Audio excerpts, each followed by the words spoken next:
या थोड़ा सा हम देखते हैं डिवाइसेस ऑफ पार्लियामेंट्री प्रोसीडिंग्स के बारे में, संसदीय कार्रवाई के साधन। और संसदीय कार्रवाई के साधन आज हम जो प्रश्न हैं, क्वेश्चंस, उसके बारे में थोड़ा देखें। इसमें हम आज के सेगमेंट में हम देखेंगे प्रश्नकाल क्या है, प्रश्न कितने तरह के होते हैं, और हाफ एन आवर डिस्कशन और 0 आवर्स, ये चीज़ें आज हम थोड़ा इसको समझने की कोशिश करेंगे। सबसे पहले हम बात करते हैं प्रश्नकाल की। क्वेश्चन आवर संसद का सबसे महत्वपूर्ण समय होता है। प्रश्नकाल 11 बजे से लेकर 12 बजे तक 1 घंटे संसद के दोनों सदनों में, लोकसभा में, राज्यसभा में, दोनों में 11 बजे से लेकर 12 बजे तक प्रश्नकाल होता है, जिसमें जो हमारे माननीय सदस्य हैं उनके द्वारा पूछे गए प्रश्नों के जवाब मंत्रियों के द्वारा दिए जाते हैं। प्रश्नकाल अगर आप बात करें तो भारत ही नहीं, जहां भी संसदीय लोकतंत्र अपनाया गया है वहां प्रश्नकाल एक महत्वपूर्ण इक्विपमेंट है, टूल है, जिससे कि वहां की पार्लियामेंट अपने प्रशासन की निगरानी करती है। ये बड़ा इंपॉर्टेंट टूल है ये पार्लियामेंट्री सिस्टम ऑफ डेमोक्रेसी में। और ये इस समय जनता सीधे संसद के दरवाजे पे जाके अपने प्रतिनिधि के माध्यम से शिकायत करती है और अपना समाधान प्राप्त करती है। इसकी परिधि में क्या चीजें आती हैं? इसकी परिधि में सारी चीजें हैं। इंप्लीमेंटेशन ऑफ नेशनल और इंटरनेशनल पॉलिसीज हैं, आपकी मनी बिल है, कट मोशन है, कटौती प्रस्ताव से जुड़ा हुआ है, प्रशासन से जुड़े हुए सारे पहलू हैं। कहीं भ्रष्टाचार है, कहीं सरकारी नीतियों को नहीं माना जा रहा, अधिकारी मानने से इनकार कर रहे हैं, सरकारी अधिकारी कहीं दुर्व्यवहार कर रहे हैं, जनजीवन में किसी को कोई भी क्षति हो तो उससे जुड़ा हुआ प्रश्न जो है सदन में प्रश्नकाल में उठाया जा सकता है। लेकिन कुछ ऐसे विषय भी हैं जिसको गृहीत करने के पहले, जिसको अडॉप्ट करने के पहले ये जरूरी है कि हम उसकी वास्तविकता की जांच कर लें। तो होता ऐसा ही है कि जब प्रश्न सदन के द्वारा अध्यक्ष या सभापति जैसी भी स्थिति हो उसे ग्राह्य करता है, उसे एक्सेप्ट करता है, तो ये कोशिश होती है कि उसकी जो है, अगर जरा सा भी कोई इस तरह का प्रकरण है, गंभीर है, तो उसकी फिर से मंत्रालय के द्वारा, विभागाध्यक्ष के द्वारा उसकी जांच करा ली जाती है। और जो सदस्य इस प्रश्न को उठाते हैं उनसे भी फैक्ट्स लिए जाते हैं और उसको एग्जामिन कर लिए जाते हैं, ताकि जो आरोपात्मक कथन है उनकी शुद्धता की जांच हो जाए। इतने हाई लेवल पे एक बार डिस्कशन होने के बाद ये न रहे कि उसका कोई अर्थ का अनर्थ निकल जाए। और प्रश्न व्यक्तिगत मामलों से, व्यक्ति के बारे में जो प्रश्न होते हैं उसको शामिल नहीं किए जाते। वजह इसके कि व्यक्ति तो उपस्थित होकर के अपनी सफाई नहीं दे सकता, जो नैसर्गिक न्याय की मांग है। तो व्यक्ति से जुड़े हुए मामले नहीं, इसमें किसी वर्ग या संस्था से जुड़े हुए मामले ज्यादा उठाए जाते हैं। आरोपात्मक कथन है बताया तो उसकी जांच कर ली जाती है, कथन की शुद्धता की। और कौन से मामले नहीं लिए जाते, कोई मामला अगर कोर्ट में है, किसी ट्रिब्यूनल में है, न्यायाधिकरण में है, या किसी आपके पार्लियामेंट्री कमेटी में है, ठीक, तो इस तरह के जो मामले होते हैं, जो प्रेजुडिस हैं या पेंडिंग हैं, या किसी हमारा कोई किसी देश के साथ बड़े फ्रेंडली मैत्रीपूर्ण रिलेशन है, उससे संबंधित कोई ऐसी बातें हैं जो तनाव पैदा करेंगी या जो कोई शिष्टाचार के तहत नहीं है, अगर वैसा कोई प्रश्न है तो ऐसे प्रश्नों से बचा जाता है।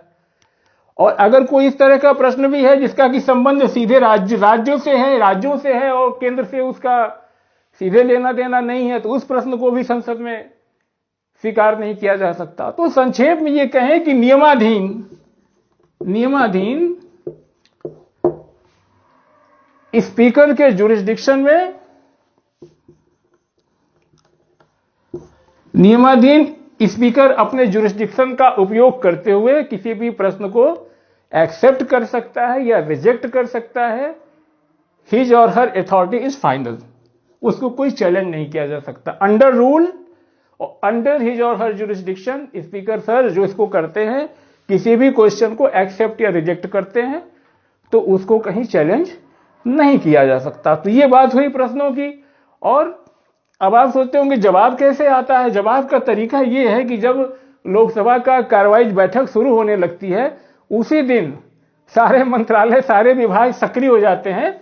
और आप जानें कि जितने भी मंत्रालय हैं उनको A, B, C, D, E 5 category में डिवाइड कर दिया गया है। कुछ मिनिस्ट्रीज को A में, और सबके लिए जो 5 डेज हमारे होते हैं, working 5 days, Monday to Friday, उसके लिए Monday, Tuesday, Wednesday, Thursday, Friday एक एक दिन अलॉट कर दिए जाते हैं। यानी हर मंत्रालय के लिए एक एक दिन अलॉट कर लिए जाते हैं। विभिन्न मंत्रालयों को एक ग्रुप में डिवाइड किया गया, A, B, C, D, E, और उनके लिए एक एक डेज अलॉट किए जाते हैं कि फला दिन, और ये प्रश्न जाते हैं तो ये उनका जवाब ये संबंधित मंत्रालय, संबंधित जो विभाग के लोग होते हैं सब मिल के तैयार करते हैं। और ये भी है कि ये प्रश्न कम से कम 5 दिन पहले उस मंत्रालय को दे दिए जाते हैं, जिससे कि वो जवाब ठीक से तैयार कर सके। तो ये प्रक्रिया अपनाई जाती है। और ये जान लें कि ये बड़ा महत्वपूर्ण समय है। ऐसा होता है कि जब सदन में प्रश्नकाल चल रहा होता है तो न सिर्फ सदस्यों की भरपूर उपस्थिति होती है, अपितु दर्शक दीर्घा में जनता जनार्दन भी बड़ी संख्या में होती है, और हमारी प्रेस दीर्घा में पत्रकार बंधु भी हमारे उसमें पर्याप्त संख्या में होते हैं। और ये सबके लिए एक सुविधा मुहैया कराता। अगर आप जनता की बात करें तो जनता के लिए ये है कि जनता ऐसे समय अपने प्रश्न को सीधे लेकर के संसद तक जा सकती है, उसका फायदा है। माननीय सदस्य का ये फायदा होता है कि वो अपने प्रश्न के द्वारा अपनी बौद्धिकता, अपनी विनोद प्रियता, अपनी वाक्पटुता का परिचय देते हैं। और कई बार ऐसा होता है कि तर्क वितर्क, वाद विवाद, हास्य विनोद, हास्य परिहास के चलते वो जो माननीय सदस्य हमारे होते हैं उस समय इतने लोकप्रिय हो जाते हैं कि न सिर्फ, क्योंकि जानते हैं आप इसका प्रसारण दूरदर्शन पे, आकाशवाणी पे, प्रिंट मीडिया में हर जगह होता है, न सिर्फ उतने लोकप्रिय हो जाते हैं, तो ये उनको भी एक तरीके के अवसर होता है कि अपनी बुद्धिमत्ता को प्रदर्शित करने का। और एक उदाहरण के द्वारा आपको समझाऊंगा, आपको लगेगा कि इसको सरकार भी इसका भरपूर फायदा उठाए। सबके लिए फायदेमंद है। प्रेस के लिए फायदेमंद ये है कि प्रेस को तमाम जानकारियां मिलती हैं। जैसा हम जानते हैं कि वहां पे कोई गलत बयानी नहीं हो सकती। संसद सदस्यों का विशेषाधिकार करके आती हैं हमारे प्रेस में, आप देखेंगे उसमें बहुत सारी बातें पता चलती हैं। तो एक छोटा उदाहरण मैं देना चाह रहा था यहां जल्दी में, कि आप फर्ज करें कि कहीं किसी प्राइमरी हेल्थ सेंटर पे किसी कंपाउंडर ने किसी मरीज का ऑपरेशन कर दिया और उनका निधन हो गया। तो अगर ये मामला बड़ा चर्चा का था, समाचार पत्रों में छप रहा था, माननीय सदस्य लोकसभा में इस बात को उठाए, क्वेश्चन आवर में मामला उठा, तो मंत्री जी, जो संबंधित मंत्री हैं, स्वास्थ्य मंत्री जी होंगे, जो मिनिस्टर, जो कंसर्न मिनिस्टर हैं, वो अपनी बात तो 2 लाइन में ही कहेंगे। ये बात तो बिल्कुल स्पष्ट है कि मामला यहां तक जाते जाते इतनी कार्रवाई तो हो चुकी होगी कि अगर सीएमओ साहब के खिलाफ कार्रवाई न हुई हो तो उस पीएससी का जो चिकित्सा अधिकारी है, जो मेडिकल अफसर है, वो सस्पेंड हो चुका होगा और वो कंपाउंडर अरेस्ट हो चुका होगा, एफआईआर हुई होगी, इस पर ये कार्रवाई तो हो चुकी होगी इतने बड़े स्तर तक जाते जाते। तो माननीय हमारे जो मंत्री जी हैं, वो एक प्रश्न के लिए मान लीजिए कि 60 मिनट में 20 प्रश्न रखे जाते हैं स्टार्ट, जिनका भी जवाब देना होता है मौखिक रूप से 3 मिनट, और अधिक से अधिक हमारा अध्यक्ष 8 मिनट जो है एक प्रश्न के लिए सप्लीमेंट्री वगैरह मिला करके अलॉट करता है। तो मंत्री महोदय के पास बताने के लिए मैं एक कल्पना के द्वारा इस बात को एक पिक्चर बता रहा हूं कि वो मंत्री जी उस बात को बताएंगे कि फला फला तारीख को ऐसी घटना घटी जिसके द्वारा दिनांक इतना इतना को वहां के मेडिकल अफसर को सस्पेंड कर दिया गया, वहां के जो कंपाउंडर महोदय थे उनको अरेस्ट करके एफआईआर दर्ज करा दी गई है, और सरकार इसको लेकर के दृढ़ संकल्प है कि भविष्य में इस तरह की घटना नहीं घटने दी जाएगी। और माननीय जी को हम इसके लिए धन्यवाद देते हैं, कोई तरह का प्रकरण लेकर के आए हैं। सरकार इस मामले में बहुत सख्त है और भविष्य में इस तरह की घटना की पुनरावृत्ति नहीं होने दी जाएगी। ये सरकार को कहना था, ये सही बात है, सरकार कहेगी, हर सरकार की इच्छा शक्ति यही होती है। लेकिन इसके बाद मंत्री जी बाकी समय में सरकार की नीतियों का प्रचार करें। प्रश्न, ये जो प्रश्न काल है, ये सरकार को उसकी नीतियों को बताने का भी एक माध्यम होता है। फिर आप ध्यान देंगे, अगर आप प्रश्नकाल को कभी आप देख रहे होंगे ध्यान से, तो वहां फिर माननीय मंत्री जी अपनी नीतियों के बारे में बताएंगे, जो आंकड़े उनके लिए सुविधाजनक होंगे उसके हिसाब से, कि पिछले 10 सालों में हमने इतने मरीजों के खिलाफ इतने डॉक्टरों की वृद्धि की, इतने नर्सिंग होम खोले हैं, इतने एम्स बनाए गए, इतने हॉस्पिटलों में बेड बढ़ाए गए। तो वो जो सरकारी आंकड़े होते हैं उसको भी सदन के पटल पे रखे जाते हैं, बताए जाते हैं। और ये प्रश्नकाल तो ये सरकार के लिए भी लाभप्रद है। सरकार चौकन्ना होती है, सरकार देखती है कि उसका प्रशासन देश भर में कैसा काम कर रहा है, शिकायतें कैसी आ रही हैं, और इन शिकायतों को इस चर्चा के बाद पूरे प्रशासन में जो और लोग भी इस तरह से देख रहे होते हैं, उनके अंदर भी एक तरीके से अनुशासन और भय का वातावरण होता है कि कुछ गलत करेंगे तो ये बड़ा महत्वपूर्ण समय होता है। तो मैं ये कहना चाह रहा था, ये न सदस्यों के लिए अपनी वाकपटुता को प्रदर्शित करने का, अपनी बुद्धिमत्ता, बौद्धिक चातुर्य और विनोदप्रियता को प्रकट करने का माध्यम होता है, जनता के लिए अपनी समस्याओं के हल करने का समय होता है, पत्रकार मित्रों को बहुत सारी सामग्री मिलती है, दर्शक दीर्घा में लोग बैठ करके जो है वाद विवाद के द्वारा अपने प्रतिनिधियों का आकलन करते हैं, और खुद सरकार को भी इस बात की से बड़ी सुविधा मिलती है कि सरकार इस माध्यम से अपनी नीतियों का प्रचार करती है। तो ये प्रश्नकाल के महत्व की बात थी। अब हम देख लेते हैं कि प्रश्न कितने तरह के होते हैं। प्रश्न 3 तरह के हैं। पहला स्टार्ट क्वेश्चन, दूसरा अनस्टार्ट क्वेश्चन, तीसरा शॉर्ट नोटिस डिस्कशन आप कहिए, 3 तरह के। तो पहला प्रश्न जो है स्टार्ट क्वेश्चन, वो क्वेश्चन ऐसा होता है कि उस पर स्टार बने होते हैं, और जो कि इन क्वेश्चनों पे स्टार बने होते हैं उनका जवाब जो होता है कि किसी निर्धारित तिथि को जो हमारे माननीय सदस्य हैं वो मंत्री जी से उस निर्धारित तिथि को मौखिक रूप से चाहते हैं, उसका ओरल आंसर चाहते हैं। स्टार्ट का मतलब है तारा बना हुआ है, मतलब हमें मौखिक जवाब चाहिए, और मौखिक जवाब में सुविधा ये होती है कि आप उस पर सप्लीमेंट्री क्वेश्चन कर सकते हैं, और जो सदस्य क्वेश्चन पूछता है वो 200 सप्लीमेंट्री कर सकता है। इसके अलावा अध्यक्ष जी के ऊपर है कि वो कम से कम, लेकिन अपोजिशन को और एक सत्ता दल को दोनों को एक एक प्रश्न एक एक सप्लीमेंट्री करने की अनुमति मिलती है। तो ये तारांकित प्रश्न में स्टार्ट क्वेश्चन में ये है कि ये इसके जवाब ओरल दिए जाते हैं, उसमें सप्लीमेंट्री क्वेश्चन पूरक प्रश्न पूछे जा सकते हैं, और ये हरे रंग से मार्क होते हैं। और अनस्टार्ट क्वेश्चन जो होते हैं जिन पे तारांकित नहीं होते, हिंदी में अतारांकित कहते हैं, इनके जवाब सदन के पटल पे लिखित रूप से दे दिए जाते हैं। ये व्हाइट, ये सफेद रंग के होते हैं, इनको जो है सफेद कलर से छापा जाता है। अतारांकित प्रश्न, इस पे कोई सप्लीमेंट्री नहीं पूछी जा सकती, क्योंकि इसके आंसर जो है लिखित रूप से सदन के पटल पे रख दिए जाते हैं, ये लिखित होता है। ये व्हाइट कलर में इनको कैटेगराइज, इनको अलग करने के लिए इनको लिख दिया, व्हाइट कलर में प्रिंट किया जाता है, स्टार्ट को ग्रीन में किया जाता है। तीसरा है शॉर्ट नोटिस क्वेश्चन, अल्प सूचना प्रश्न। इसे जो है हल्के गुलाबी रंग से डिस्टिंग्विश करने के लिए जो हमारा शॉर्ट नोटिस अल्प सूचना का प्रश्न है, इसको जो है हल्के गुलाबी रंग से प्रदर्शित किया जाता है। अल्प सूचना प्रश्न क्या है, तो एक बात ये जान लें कि प्रश्न पूछने की जो उपादेयता है, जो इसका मकसद है, तभी सिद्ध होगा जबकि माननीय मंत्री को या सरकार को इस बात का समय दिया जाए। क्योंकि किसी भी घटना की पूरी तथ्य तक जाना और जानकारी जुटाना ये समय का काम है। और अभी थोड़ी देर पहले हम कह रहे थे कि कंसर्न डिपार्टमेंट को जिसके हिसाब से इनको कैटेगराइज करके ABCDE में मंडे ट्यूसडे से लेकर फ्राइडे तक दिन निर्धारित किए गए हैं, तो उनके पास 5 दिन पहले उनको समय कम से कम 5 दिन दिया जाता है कि वो जवाब तैयार कर लें। तो अगर हम समय न दें तो फिर प्रश्न का कोई बहुत पूछने की उपादेयता नहीं रह जाएगी, क्योंकि उसका जवाब सही नहीं आएगा। इसी नाते जो प्रक्रिया है, जो नियम है, जो कार्य संचालन नियम और उसकी प्रक्रिया है, रूल ऑफ प्रोसीजर कहिए, जो रूल ऑफ प्रोसीजर है, उसमें यह डिफाइंड है कि कम से कम जो है सदस्य जिस दिन जवाब चाहते हैं, किसी खास दिन जिस दिन जवाब चाहते हैं, उसके कम से कम 10 दिन पहले, मिनिमम 10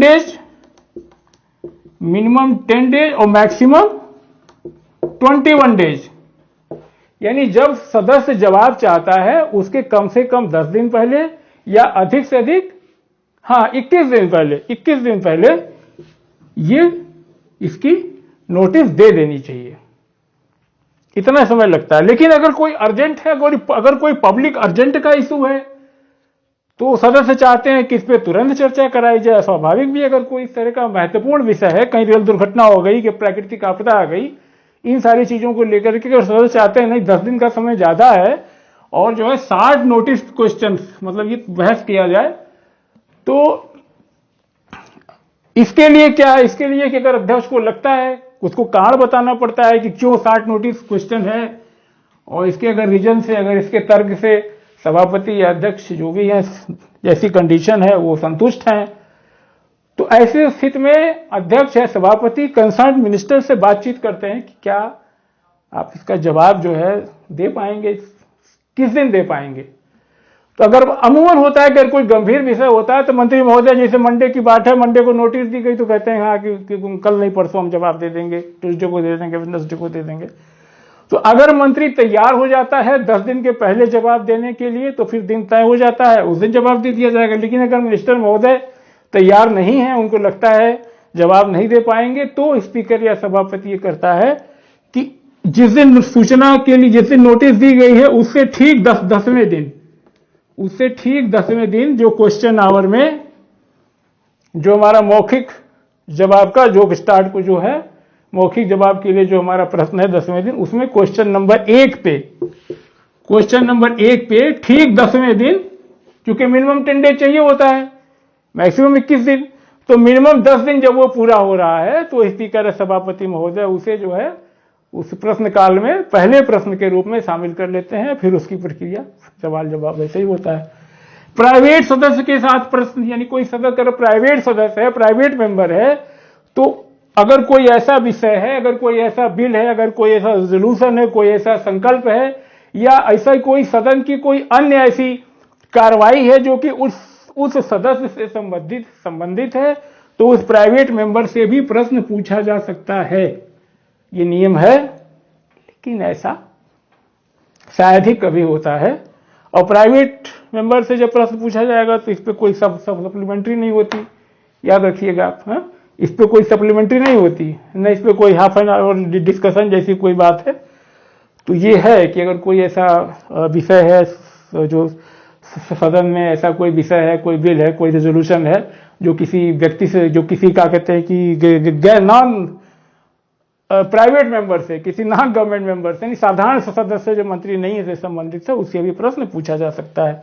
और अब हम देखते हैं हाफ एन आवर डिस्कशन क्या है। हाफ एन आवर डिस्कशन, आधे घंटे की चर्चा, इसको भी समझ लें। आधे घंटे की चर्चा ये क्या है, ये तब होती है जबकि सदन में किसी भी विषय पे कोई जवाब दिया गया है, जवाब दिया जा चुका है नियमों के तहत, लेकिन जो सदस्य है उसके जवाब से सहमत नहीं है, उस पे वो कुछ और स्पष्टीकरण चाहते हैं, उस पे कुछ और क्लेरिफिकेशन वो चाहते हैं, तो वो कारण बताएंगे कि वो किस विषय पे स्पष्टीकरण चाहते हैं, और 3 दिन पहले इसकी लिखित सूचना देंगे।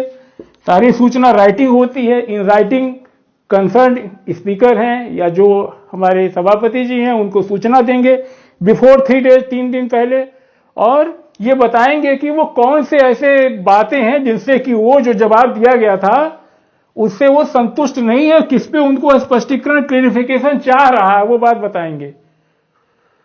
तो अगर विषय अर्जेंट है, प्रिजाइडिंग ऑफिसर को लगता है कि ये जिसका जवाब दिया जाना चाहिए ये उसका प्रिविलेज है, तो वो फिर लोकसभा में इसके लिए 3 दिन तय है। मंडे है, ट्यूसडे नहीं है, वेडनेसडे, फिर मतलब सोमवार, बुधवार और शुक्रवार, एक दिन नागा, एक दिन, यानी सोम बुध शुक्र 3 दिन जो है लोकसभा में ये दिन तय है। और इस दिन 5 बजे से लेकर 5:30 बजे तक हाफ एन आवर डिस्कशन होता है। और इसी तरीके से हमारे यहाँ राज्यसभा में सभापति जी जिस दिन चाहें अंतिम आधे घंटे में 5 से 5:30 बजे तक हाफ एन आवर डिस्कशन कर सकते हैं। एक कंडीशन ये भी है कि एक दिन में, भाई 5 से 5:30 बहुत हो गया, एक दिन में एक ही हाफ एन आवर डिस्कशन होगा 5 से 5:30 तक है। और एक सदस्य जो है सिर्फ एक दिन में एक सदस्य एक बार, एक सप्ताह में एक बार, एक चर्चा, एक सेशन में खाली 2 बार, यानी एक कोई मेंबर है तो आधे घंटे की चर्चा जो एक सप्ताह में खाली एक बार उसके लिए लिखित रूप से नोटिस दे सकता है, और पूरे सेशन में 2 बार। ये प्रक्रिया है आधे घंटे की चर्चा की, आप जान गए। अब लास्ट में बचा हमारा शून्यकाल। शून्यकाल की उत्पत्ति कहते हैं कि 60 और 70 के दशक में हुई। लक्ष्मीकांत सर लिखते हैं 1962 से। और शून्य का मतलब क्या, 12 बजे का समय, 11 बजे से लेकर के 12 बजे तक हमारा क्वेश्चन आवर चलता है। 12 बजे क्वेश्चन आवर खत्म होता है, तो 12 बजे क्या है, न तो अपराह्न न तो पूर्वाह्न है, तो इसको जो है नाम दे दिया गया 0। न तो PM है न AM है, ये 12 बजे 0 है। और आवर शब्द यहां से आया कि अमूमन शुरुआत में 1 घंटे चर्चा होती थी, यानी ये 12 बजे से जब क्वेश्चन आवर खत्म होता था तो फिर 1 बजे जब सभा का एडजर्नमेंट होता था, लंच पे जाते थे, तो 1 बजे लंच हो जाता है, तो ये चलता था। लेकिन आजकल ऐसा है, आजकल ये बामुश्किल 10-15 मिनट चलता है। इसमें ऐसा होता है, ये आप जानते हैं रूल ऑफ प्रोसीजर में नहीं है, एक तरीके से इनफॉर्मल डिवाइस है, विदाउट प्रायर नोटिस। नियमों में जकड़े जकड़े लोग थक जाते हैं, जो कि नोटिस देना है 10 दिन पहले देना है, हाफ एन आवर की प्रक्रिया आप देखें, कैसे आधे घंटे चर्चा की, 60 नोटिस की। इन सारी चीज़ों के बावजूद भी अगर सदस्यों को तमाम ऐसे विषय हैं जिसको उठाना चाहते हैं, समय नहीं मिल पाता है, तो इसी बीच में वो आकर के अपना शोर शराबा करके, हालांकि ये रूल में प्रोसीजर में नहीं है, लेकिन अपनी अभिव्यक्ति के द्वारा अपना जो है अपना गुस्सा थोड़ा कम कर लेते हैं। और वातावरण, ये कुछ लोग कहते हैं ये तनाव शैथिल्य का साधन है, टेंशन जो है रिलीज करने का साधन है। हाँ, लेकिन ये समझे कि ये शून्यकाल रूल प्रोसीजर में नहीं है, ये भारतीय देन है, 62 से शुरू हुआ, मुख्य बातें हैं। और ये शून्यकाल का समय अगर कहा जाए तो एग्जैक्टली आप कहिए कि ये क्वेश्चन आवर के खत्म होने के बाद से जब उस डे का बिजनेस का जो प्रोग्राम तय होता है, जो एजेंडा ऑफ द डे होता है, अध्यक्ष सभापति द्वारा 12 बजे के बाद एजेंडा ऑफ द डे तय किया जाता है कि आज क्या क्या कार्रवाई होगी, है तो क्या क्या चीजें होंगी। तो उसके बीच का जो समय होता है 20-25 मिनट, आधा घंटा, यानी एजेंडा ऑफ द डे तय करने के समय से लेकर के क्वेश्चन आवर खत्म होने के बीच का जो समय है, वो एक तरीके से शून्यकाल है। ये इनफॉर्मल डिवाइस है, रूल ऑफ प्रोसीजर में इसका कोई उल्लेख नहीं है। और ये विदाउट प्रायर नोटिस के सदस्य अपनी समस्याओं को उठा सकते हैं, कह सकते हैं। यही संक्षेप में ये सारी बातें हैं, ये सब आप जानते हैं, याद रखेंगे। जय हिंद।